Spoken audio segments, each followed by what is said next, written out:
So, hello everyone. My name is Tony Chen, and today I want to talk about what we did on Xbox One to guard against physical attacks. So, the game console industry is a very interesting industry.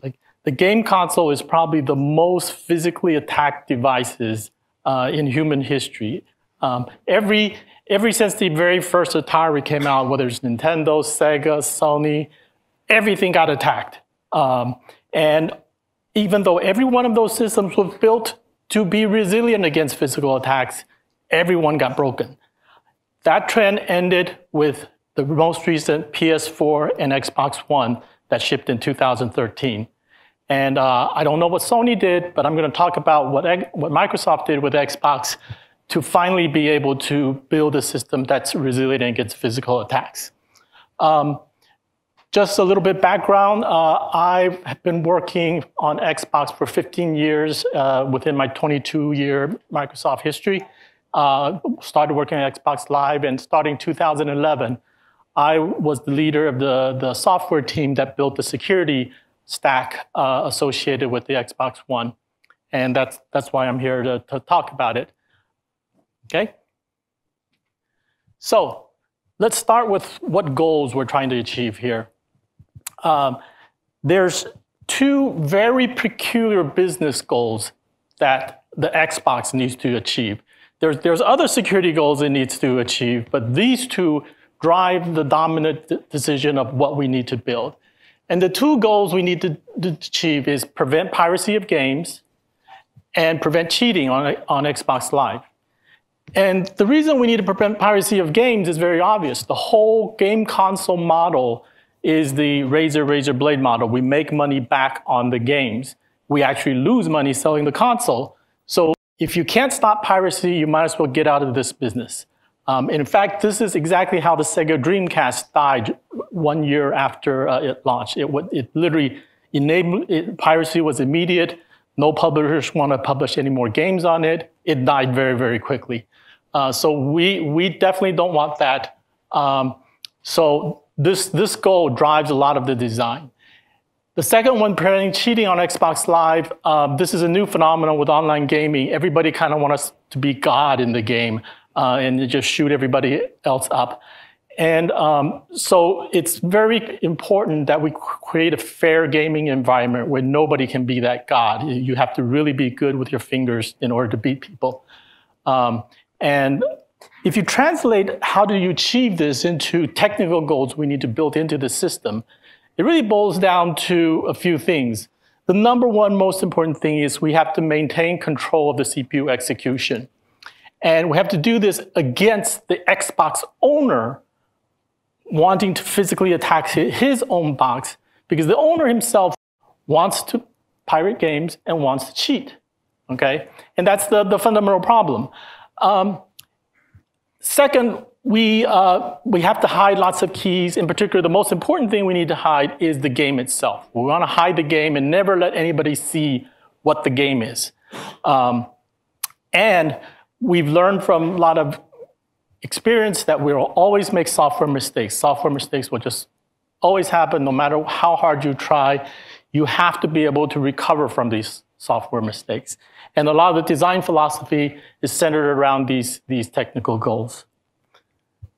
So when I first joined Xbox, and we kind of explained we need to put strong security in Xbox, a lot of people throughout Microsoft also joined the team. And every time I have to explain to them why the problem we're facing is fundamentally different than the problem that Windows needs to solve for its security. Because people think, well, Windows did a lot of security work. Well, just use that. Isn't that the same thing? They both have the word security in it. Turns out the problem is quite different. So on a Windows PC system, the PC owner is a good guy. He's working with us to prevent his PC from being attacked. The bad guys are the guys out on the internet trying to compromise his PC. So Microsoft, as an operating system vendor, is working with the PC owner to fight the bad guys out on the internet. Okay, on the Xbox, the owner is the attacker. The customer literally going into the store to buy the Xbox. Although the majority of our customers are good, but you have to treat them as the attacker in terms of designing your hardware. And because they want to pirate games, they want to cheat in games, and so you have to be resilient against hardware attacks. That's just the way it is. And what that translates to is you literally can't trust very much on this whole system. You can't trust what's stored in flash. You can't trust what's stored in the hard disk, the optical disk. You can't even trust, like, DRAM is going to remember stuff for you accurately.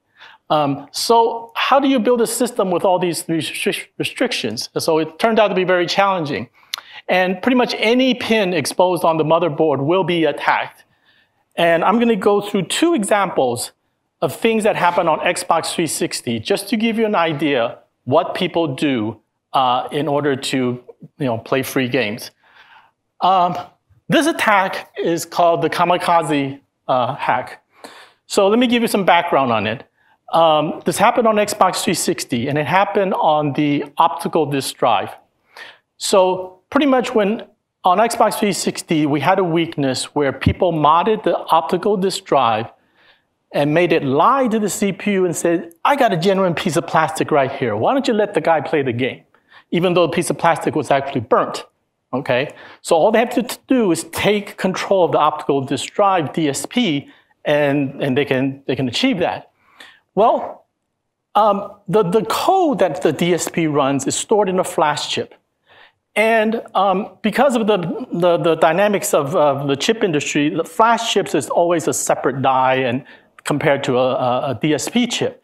So we have 2 separate chips, and there's a bus in between, and naturally it gets attacked, and you can't really make the DSP securely load the flash code.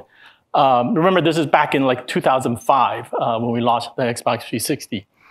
And so one of our first solution is, wait a minute, why don't we put the flash chip and the DSP chip together in the same package and package them together such that they can't reach the flash chip. So we'll write the flash chip ahead of time, and then we'll ground the write enable pin such that nobody can write anything to this flash, and our problems are solved. Nobody can pirate games anymore.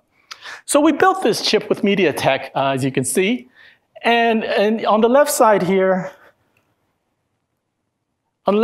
you see a picture of after you delayer the packaging, what you see. There's the main DSP die on the bottom, and there's a smaller flash die on top.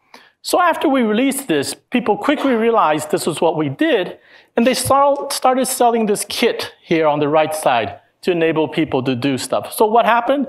They first give them this template to draw to figure out exactly where they need to drill a hole. And then you took this pin that was supplied and you drill a hole at that exact position, all the while supplying power to VCC to this, and there's an LED light also. So you keep on drilling until the LED light lights up. That means you hit this write enable pin on the flash chip. Okay, after you hit it, then you just connect this entire SATA drive to your PC and you program the write enable is now enabled, so you can write to this flash. So you reflash the whole thing, you unplug all of this, you put it back, and now you have a DVD drive that can pirate chips, pirate games. So this is what people do to not spend $60 on games. I wouldn't patiently do anything like this, but people do this, they sell this. So the next attack is called the reset glitch hack. This happened pretty late in the Xbox 360 cycle. And what happened is we had a flaw that existed for many, many years in the CPU core of the Xbox 360, where if you glitch the reset pin, not too long, not too short, just a short enough pulse, it doesn't reset the whole chip, but it makes funny things happen inside the CPU. So the person that found this, they did this experiment and found out something weird is happening if I pulse it at this rate. And they spent half a year experimenting with different pulse lengths, different times at boot to pulse it. And they finally got the whole system to boot arbitrary code. So they literally laid their own code in Flash, and the system boot into their own code. I don't know if they realized it at the time, but what they fundamentally did is they pulsed it right when the mem compare of the digest, the hash digest of the code loaded to the hash digest of what's supposed to be.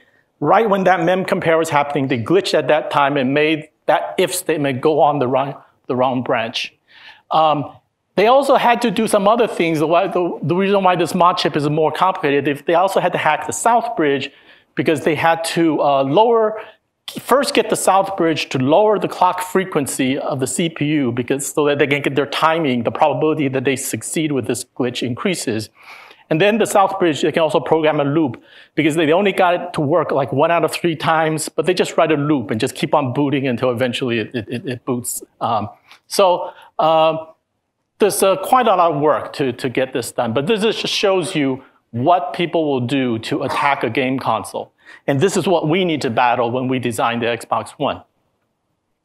So let's start with what hardware assumptions we make when we build this chip. So we start with the very simple premises that the only thing we can trust is the CPU die. We don't trust anything outside of it, absolutely nothing, okay? We're fortunate in that it's a pretty big socket. The NIC is built in, a bunch of things, so we have a NIC we can kind of work with. But certainly the optical drive is outside, the hard drive is outside, DRAM's outside, so we have to live with all these restrictions. But we basically reached a conclusion, like this is a 28 nanometer die, and it's going to be very hard for anybody to modify this at an economic scale. At the time, our goal is modding a console needs to be more expensive than 10 games. So 60 times 10 is $600. So as long as it costs more than $600 to mod it, we're okay. So if you're talking about a focused ion beam attack, we don't care. So basically, with that premises, we kind of list out all the things that we can't trust, we have to protect. So then you also quickly realize that you really can't use anything off the shelf to solve this problem. We had to make a custom chip. Now, there's a reason to make a custom chip for a game console anyway. So in that sense, we were fortunate. We're making a custom chip anyway. But we got to talk with AMD and literally tell them, you need to put this in, do that, and everything, all the rules. We get to tell AMD how they had to make this chip because we're paying for it. And so most chips right now, like they obviously don't encrypt DRAM or do any integrity protection on DRAM. The bus between the CPU south bridge is not protected. That might not be important in some cases, but in Intel's chips, almost all of their secure boot functionality is typically implemented in the south bridge. So their CPU literally just reaches out through this insecure bus and asks the south bridge as the first thing it does is, do I need a secure boot? And if the answer is no, then it doesn't secure boot. It just reaches out from a bus and starts loading the first instruction to execute. So this obviously won't work for us. And also, just as mentioned earlier, TPM chips just simply don't work in a world where physical attacks are in scope. TPMs, like the bus between the TPM and the CPU is exposed, and things like TPM Genie, there's lots of things can happen to goof that up. So we couldn't rely on a lot of these things. We had to make a custom chip. So this is, from a security perspective, what we built for the Xbox. The big square you see is the SOC for the Xbox One. And in the bottom, you can see this big security complex that we built. It has its own small CPU. We have some custom crypto engines and registers in there. We have a random number generator. It has its own RAM, ROM to boot. It has its own fuse banks to store things. And it has side channel monitors to monitor the entire chip for power, clock, glitches, and things like that. So if you look at on the left side, we have the interface to the south bridge, which is connected through an IO-MMU. We really do use the IO-MMU. We have to, or else we would get hacked immediately. We also have a very custom thing. We have a streaming crypto engine, and we'll talk about this a little bit later, but at the end, we need to do high performance AES decryption on the fly for everything we read from the hard drive. So we built this custom engine that can do decryption and SHA-hash at basically fastest I/O speed. And we have a hardware path such that the security complex can derive a key in these crypto registers and send the key directly into the crypto engine. This does not go through the generic interconnection fabric. It's a dedicated hardware pin going through here. And we'll talk a little bit more about this later on, but it basically enables us to directly derive keys to decrypt games, load it in here in a manner where literally no piece of software can ever get access to this key. So on Xbox One, no firmware whatsoever anywhere could spit out the key to decrypt any game, even if it wanted to. So then on the right side, we have DRAM, which goes through a controller that does encryption and partial integrity checks. So this is roughly what the system looks like. So let's talk a little bit about the security complex in the bottom and the security processor in there. So this was something new at the time. Right now, more and more CPUs are adding this security processor to boot the system. But at that time, it was still a pretty new thing. So what we wanted to do here, the most important thing is securely booting the system. And we quickly realized that you have to have this separate security complex in order to achieve secure boot. Because we'll talk about a little bit more, you need to prevent time of check, time of use attacks. You kind of need local SRAM to move the next stage into it, verify it all inside, and then jump into it. You can't pull it from SPY Flash 2 times. Loading keys into SCP to decrypt games. We talked about that. Enforceable DRAM empowerment policies. Perform the strong attestation handshake with Xbox Live. So the security processor literally performs what historically would have been performed in the TPM. We do all the PCR measurements and do the attestation to prove what we've loaded.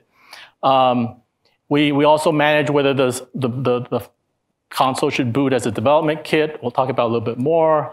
Prevent rollbacks, power management, and monitor clock voltage and things like that.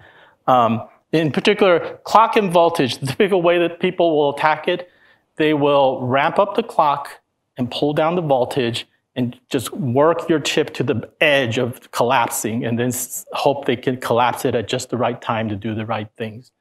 So you have to kind of monitor the whole situation and make sure that doesn't happen.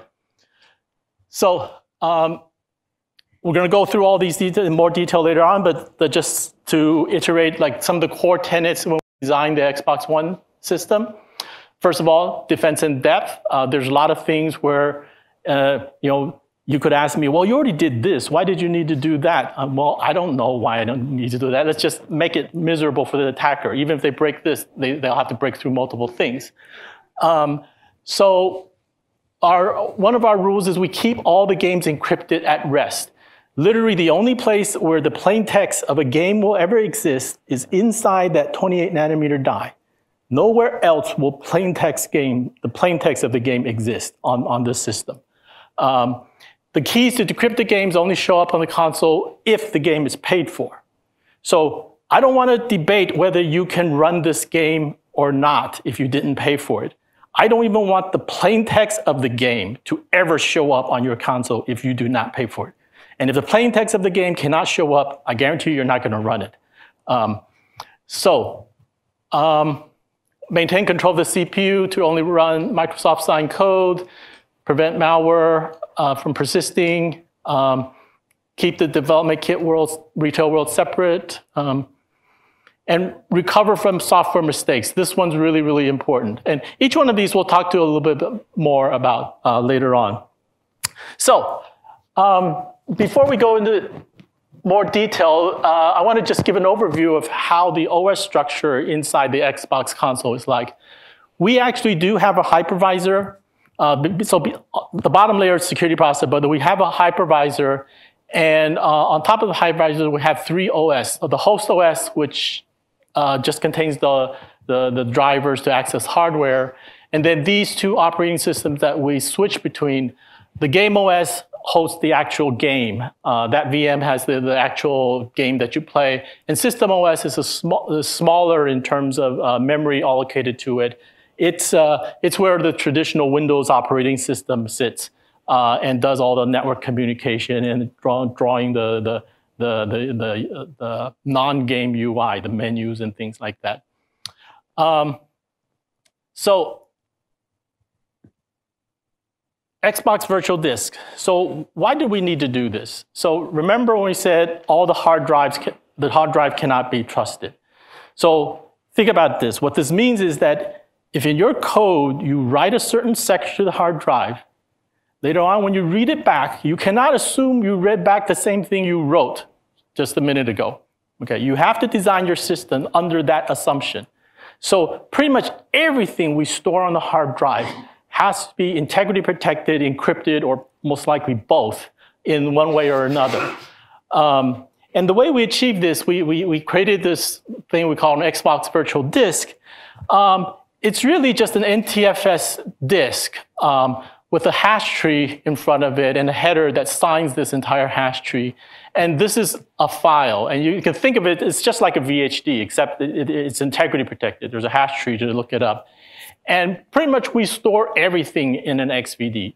Games are in XVD, the host OS is in XVD, the ERA OS is in XVD. Everything's in an XVD. And then, so as you read all these things in, you can integrity check everything. You don't have to rely on the hard drive being a reliable partner. So I'm going to talk a little bit more about the license keys to decrypt the game. This gets back to the rule of, I don't want the plain text to show up in your console unless you've even paid for the game. So we basically package all the game in XVDs, and then there's a key. These XVDs are encrypted, and there's a key. We have a separate license package that needs to come in order to decrypt these XVDs.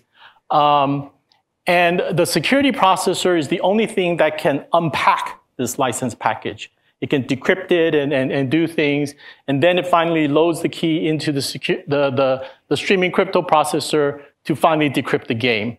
And like I mentioned before, the CPU, the security processor, the SCP, all the firmware there never gets to see this key. So they only get Oracle access to use it to decrypt stuff. Some of the policies can be specified in this package, and the security processor will enforce it. One of the policies is exactly which chip this game gets to run on, so that's embedded in the package. The SOC ID is a 128-bit of random data that's blown into the SOC fuses the very first time it boots up. And so we can tie this license to play this game to a particular SOC. The expiration date of license, the exact version of the supervisor, the SP, hypervisor, and OS required, as well as whether this game can be played offline or not. We could insist this game can only be played while we have an active conversation with Xbox Live going, if we so choose. So I want to talk a little bit about optical disk-based games. So this has been a pain point for us, I talked about the kamikaze attack earlier, but this is the area of weakness where our Xbox 360 had piracy early on. So we learned a lot from this, and we miraculously fixed this problem in Xbox One. But just so you understand, so what is the hard problem here? So we're basically relying on a piece of plastic to tell us this guy paid for the game, let him play it. So how do we make this piece of plastic such that it's very hard to duplicate this piece of plastic? Because if somebody can duplicate it, then obviously this whole system falls. That was hard problem number one. But even if you solve that, the CPU has to somehow trust the thing on the other side of the SATA cable that's telling us, hey, yeah, I got a good piece of plastic, let the guy play the game. Why should I trust that thing on the other side of the SATA cable? And then finally, even if it really is our optical disk drive, it could be modified, as witnessed through the kamikaze attack. So we got to solve all these problems. So what we did is, first we decided that we have to have a shared key that is bind between the security processor and the optical disk drive. So that's how you can believe the thing on the other side of the SATA cable. So we kind of have to extend our trust all the way to the DSP chip on the SATA drive. And we provisioned this key during our manufacturing process and pair them. And so this is why, like, if your Xbox One optical disk drive broke, you can't take somebody else's optical disk drive and plug it in. It won't work. These two things have to be paired together, and only our factories can pair that. Second, pretty much people are going to go for the DSP chip and try to extract this key out. So this DSP chip itself has to securely boot. It has to keep a secret somewhere inside of it and all these good stuff. So after using custom chips for almost the entire life, after using existing chips for the entire lifetime of Xbox 360, we realized, like, forget about it. Like, we have to make a custom chip ourselves just for this DSP chip. And that's what we did. We did it with MTK in order to achieve the goal we need to protect against optical disk drive piracy. So Hypervisor enforced signed code. This is an area where we invested in very early. We started this even in Xbox 360. But the central idea here is that one of the main tenets, since we have to maintain control of the CPU execution, we have to, traditionally, people do it by having the supervisor verify the code and everything like that. We basically said, you know, the supervisor has too much code. Like, we can't really trust that. We really need to push the enforcement of this signed code policy into a piece of code that has written in fewer lines of code. And to us, that is the hypervisor. What we basically did is we made the hypervisor control the stage 2 of the CPU MMU, which can light up execution permission on 4K page boundary. And it will verify that any page that has execution lit up is signed by Microsoft. And if it doesn't matter what the supervisor begs it for, it will not make it execute. So pretty much supervisor cannot add any new code into this system, even if it wanted to. And that's the rule we wanted to follow. And just so you know, this feature, which we call HVCI, Hypervisor Enforced Code Integrity, is actually now a Hyper-V feature that's been added into Windows. But this all originated from the Xbox platform.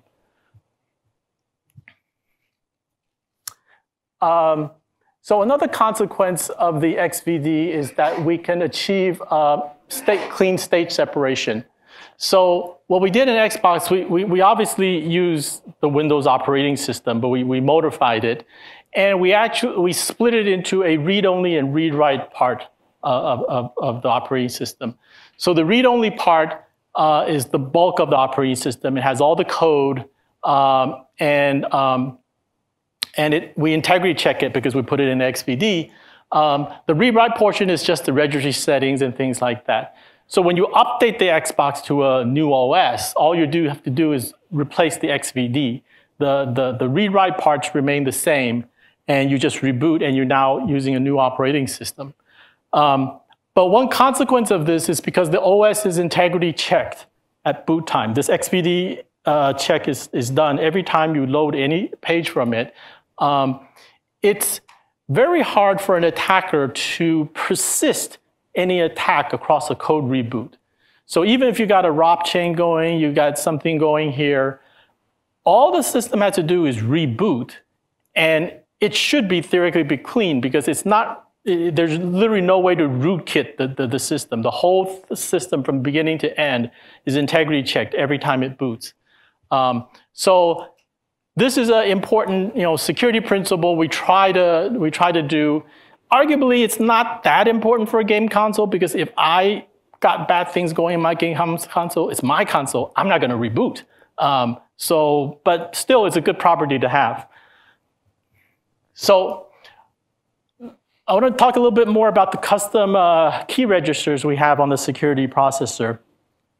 So we added these custom registers to store stuff. We literally built into hardware PCRs to take measurements for attestation. And we had hardware keys to both store global keys and per device keys, and even keys to decrypt games. And this is what I said earlier, where the keys are literally locked in hardware and never accessible by software. And we were able to achieve a lot of this because we custom made this piece of hardware. So what we are able to achieve with this is that even if attacker runs arbitrary code, he still cannot disclose any of these valid keys to us. And more importantly, the second point is that we can fix any bugs. We'll get to how we do attestation a little bit later, but the fact that our PCRs are built into hardware and it's literally the ROM code measures the first stage bootloader even before we jump into it means your measurements are all locked into hardware, and there's no way to undo all of this. You can never lie about what you booted. And we rely on that a lot. So this is how we handle the global key tree. So what we do is there's a global key in every Xbox. And as the system boots, we keep on deriving the key, hashing the digest of the next stage we load into it. So for example, if you loaded version 3 of the security processor code, you go down a certain path. But if you loaded version 4, you go down another path. Finally, if you boot a certain version operating system, you go down a path. So what does all of this do? It makes it such that this key is literally, the global key is morphed in a one-way fashion. And if you boot a certain path, you go down a certain path and you cannot see the key in any other path in this tree. This is actually a gross simplification of how we boot. There's like 10 boot stages when we boot the Xbox. So this tree is morphing a lot more than what's shown here. And literally the key to decrypt the next stage depends on you morphing the key in just the right way in the previous stage. So every single stage is chained together. If you change one bit in this whole thing, your next stage won't decrypt correctly. Not only that, if at any stage you have a compromise, you only know all the keys up at that point. You can't even decrypt any of the previous stage because those keys are already gone. You can't decrypt them again. And obviously the very root key that starts the whole thing is inside boot ROM, we lock access to it before we even jump into the very first stage of code. So secure boot. This is one of the most important things that a game console has to get right. And if you historically look at how all the game consoles get attacked, it's always about the boot. One of the most important things, there was talks about this earlier, is that we have to avoid time of check, time of use. We can only read from flash once, check inside the die. So the digest of every stage is measured into PCRs. I think the rest of it I pretty much already covered earlier. So we try to write the ROM code such that no single incorrect branch will ever result in a compromised system. So we learned that through the reset glitch hack, like just that one mem compare going down the wrong path is fatal. So as an example of some of the things we do, and we do many other things, inside ROM code, we follow this rule. For example, digest is directly used to extend registers before we even know it's correct. So if you think about the traditional path, you load the next stage bootloader, you SHA-hash it, and then you verify the header, and then you have the correct hash and what you measured, you compare to make sure it's the same. And then once it's the same, you go on and record it into measurements and all that. We don't do that. What we do is we load the code, we SHA-hash it, and that digest right there, before we even know whether it's correct or not, we just extend it into PCRs. and we extend it into the global key tree. And we're kind of done at that point in time. If that was the wrong thing, you're not going to load the next stage. Like you can't decrypt games. Everything is going to be wrong after that. And so this is kind of philosophy where we make sure no single glitch in the ROM code can cause the system to do the wrong thing. It's prevalent everywhere. And so this is just one of the examples we do. We also make sure the early boot stages, both the ciphertext and plaintext are verified. I don't know why, but just for the sake of it. Attestation. This turns out to be, I'll explain why later, but this is also a very critical part of the security story. And it boils down to, we need to be able to measure every piece of software loaded on the system accurately, such that even if the very first stage of firmware loaded from Flash has a critical child-eating bug, we can always attest it. Xbox Live can always know you have the version that's bad, and we can force you to update before you get to play any games or play on Xbox Live. That is kind of the root stick we have to make sure people have to update their system. One thing I mentioned here, the private key used to sign these attestation statements are also locked in hardware. You might notice some similarity between this and Pluton and Azure Sphere. This is actually Pluton and Azure Sphere. The Pluton project came from the Xbox One security processor. So it was a derivation of this.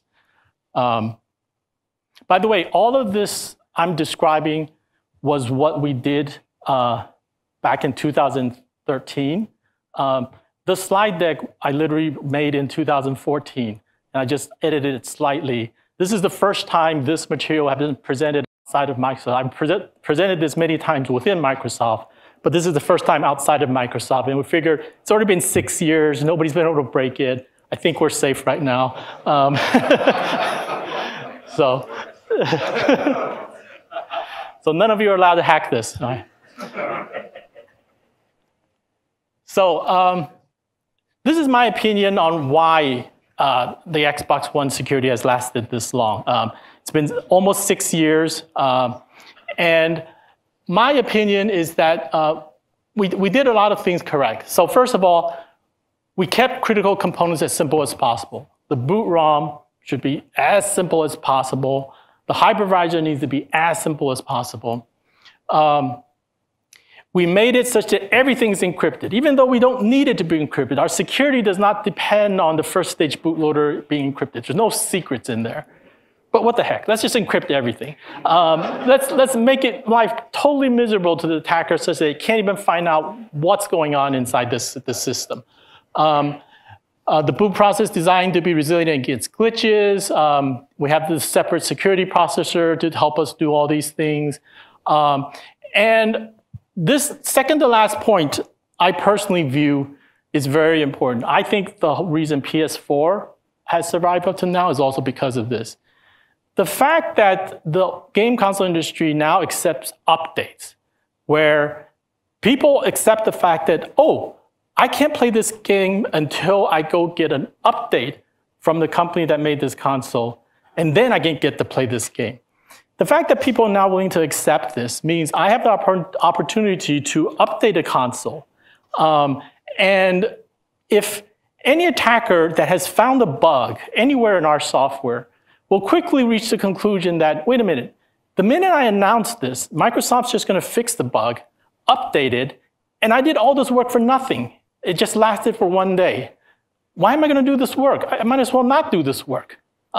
So the only way somebody would bother to attack it is if they found a bug in the boot ROM, which we can't patch. But pretty much everything after that, there's no incentive to work on it anymore. Now, you can work on it, find out about it, and maybe cheat yourself or play free games yourself. But the fact that you can't publish it and let the whole world know you did this great thing, it's very unsatisfying. So nobody wants to really do that. And so I think this is actually a very important fact. The attestation and the fact that we can update out of any mess is very important. And of course, we did lots of careful reviews, threat modeling, penetration testing, and all that stuff to not make any well, at least we hope we didn't make any stupid mistakes. But so far, 6 years has proven that at least we didn't make obvious stupid mistakes.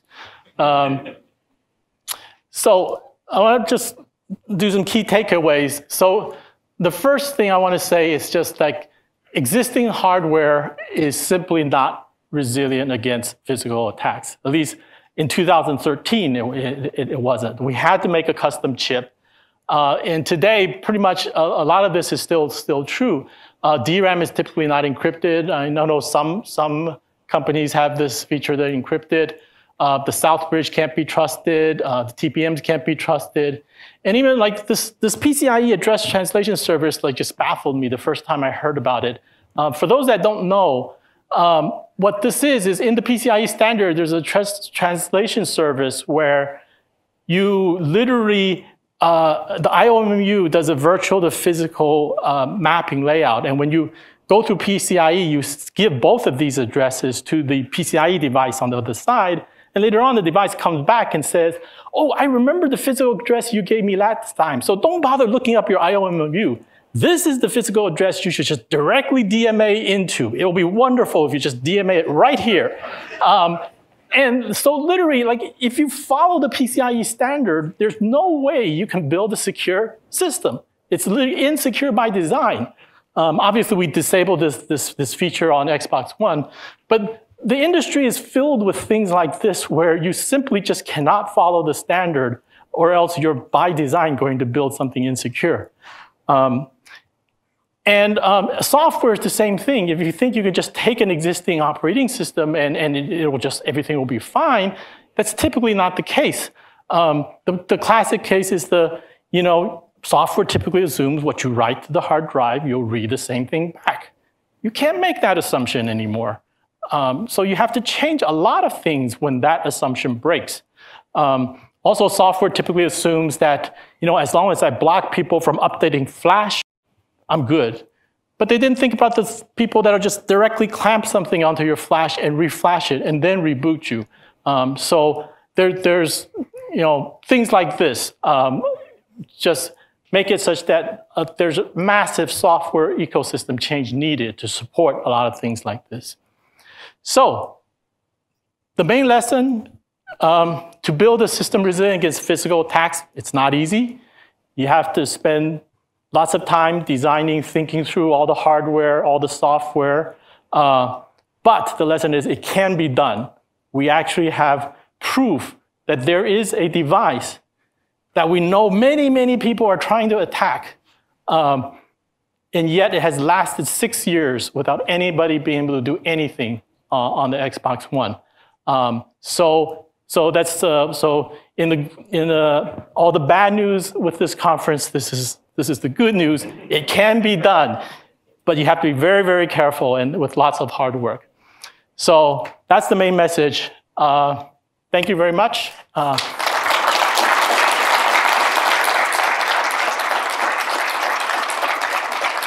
So I think we still have some time for questions.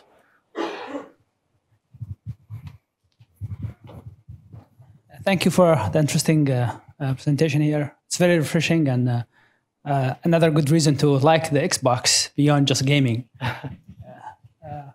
And also, it's kind of the first time that I've seen security as part of kind of the backbone of a business model and not just a value add as this usually is.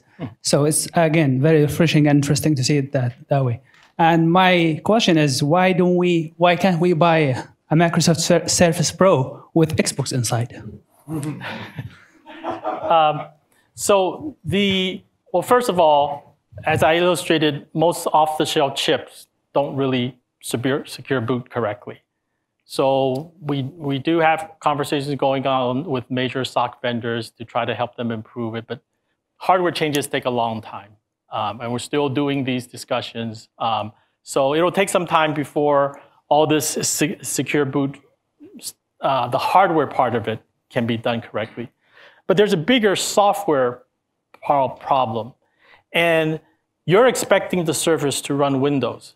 And you're expecting it to run some legacy Win32 apps, right? With Xbox, we didn't have to, we can ignore all of that. We don't need to run anything that's legacy. So we pretty much, we did massive changes to the Windows core. The ERA OS, it started from a derivation of Windows 8, but there was lots of changes made to it to simplify it and lots of things. And that's part of why it became more secure. Like just take XVD as an example. Windows doesn't use XVD. So it's a massive job just to change Windows to use XVDs. But we didn't, on Xbox, we didn't have this legacy to worry about. We can just change everything we want because it's a new generation. We define it. All the software follows after whatever we define. So can we just have all of these applications run in VMs inside and emulate them so that we have to do this well? Maybe you could do that. Still, you have to store some state on the hard drive, right? You could probably do something. The performance will be degraded, and I question whether you really want to buy that Surface. And the other thing is it really that important to you that your Surface is resilient against hardware attacks? Some is, but you know, to a lot of people, what we provide in BitLocker and things like that may be just good enough. Can you sell the Xbox to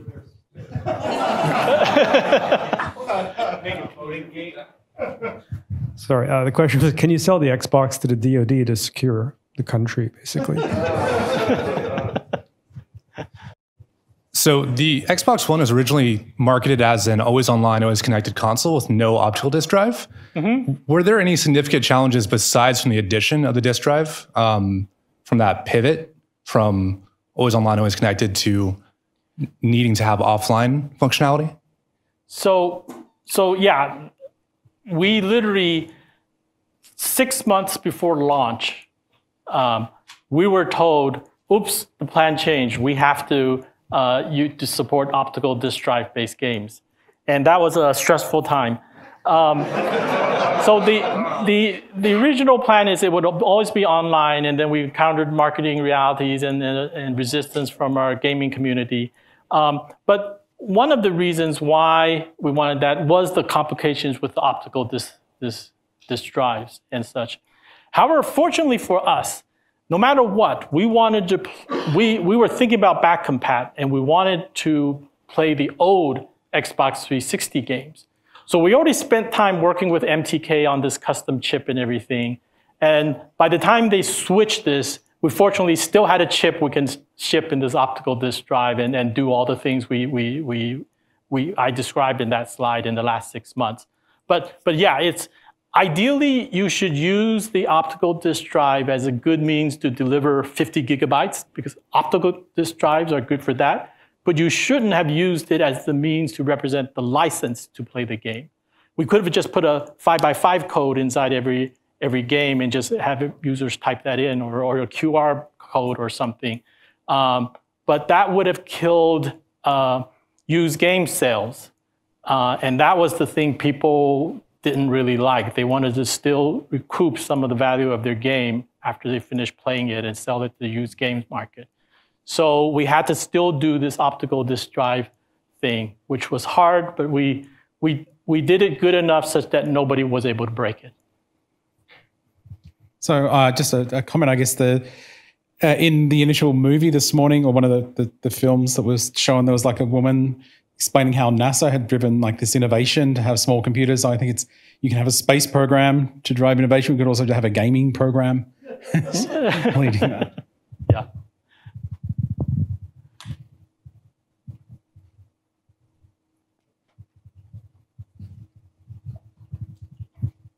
Hey, the mechanics of your key hierarchy aren't exactly clear to me. So the root key is specific per console, you said?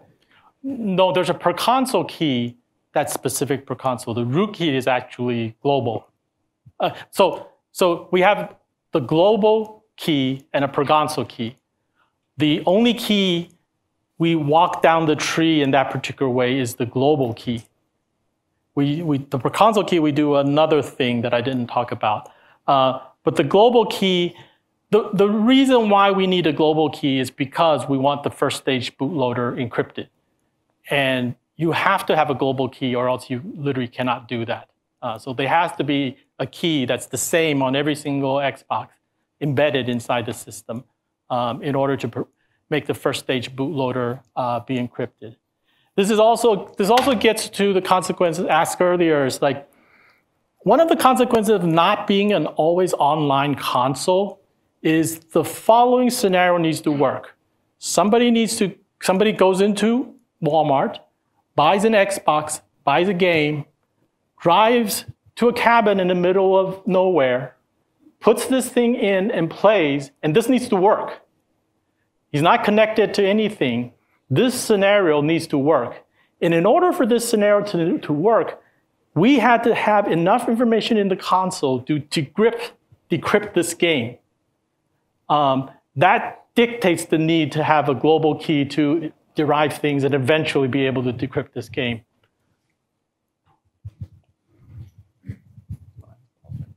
Yes? So I really like this talk. It provides, I like talks that provide, lessons learned about things that were successful.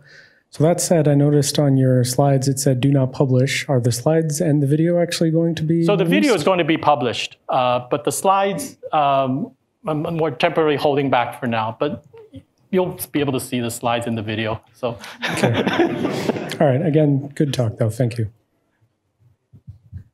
So a couple of quick questions, hopefully. On one of your slides, when you were talking about the license package or the license keys, you had previously said that, like, hey, nothing is available in plain text except to the CPU. You decrypt everything out of the XVDs. So I'm assuming everything that's actually in DRAM that's not on the SoC die is also encrypted. It's been decrypted out of the XVD from disk or from at rest static storage, but it's still encrypted in terms of before it hits on die registers. So it's decrypted from the XVD into the CPU core. And then when the CPU stores it from register back out to DRAM, it's re-encrypted again using a different key. The DRAM has its own ephemeral encryption key. So it's a different key when it's encrypted in DRAM. Okay. And then I forgot the second question. And the third question was, because of the XVD architecture and how the XVD architecture is essentially the entire system that you pave down every time you update, is this why Xbox One updates are always like gigabytes large and you have to repave everything every time you download? We try to do some tricks. So for example, that hash tree turns out to be very useful. For deltas? For deltas. We can just look at the hash tree and know where there's a 4K page that's different than before. But still, yes, there is some overhead of this. We can't do delta patching as efficiently as it is without the XVD. So there's downsides to security. Okay. And then actually, the third question was, so the thing you came to at the very end was, hey, because people have accepted updates as a requirement for being able to play new games or play games, even if local breaks are possible, no one distributes this and so forth. This essentially sounds like the BD Plus model for Blu-ray, but that people actually connect to Xbox Live, whereas people were baking keys into Blu-ray players, like those would get broken. People would be able to rip their Blu-rays, save Blu-ray images, and distribute them. New Blu-rays that were pressed might not work with old key material until keys were leaked. So is that just a function of people actually want to use the service? I think if somebody actually broke Xbox One, we would be in the same position, the BD player community. All we can do is, they broke this version. Let's do a patch, do an update that embeds some kind of new key and make sure all new games starting from this point forward require this patch and require on the new key. But everything that's released up to this point, it's broken, it's done. But because you're a channel of one, right? You're fully vertically integrated. No one else makes Xbox Ones, right? Nobody else makes Xbox One. So it makes the problem a little bit easier for us. And we can put a lot of effort into this console to make it secure, whereas BD, they have to tell all these BD makers, like, make it secure, which is a much harder problem. Right. Thank you.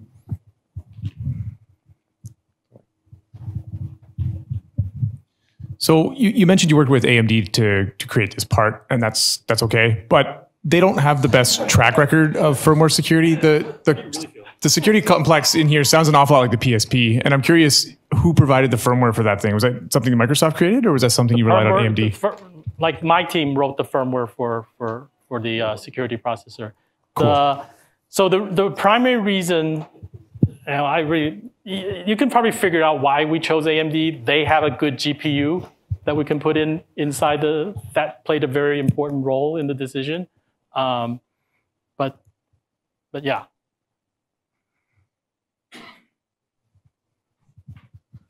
And by the way, the fact that AMD now has PSP came after this Xbox project.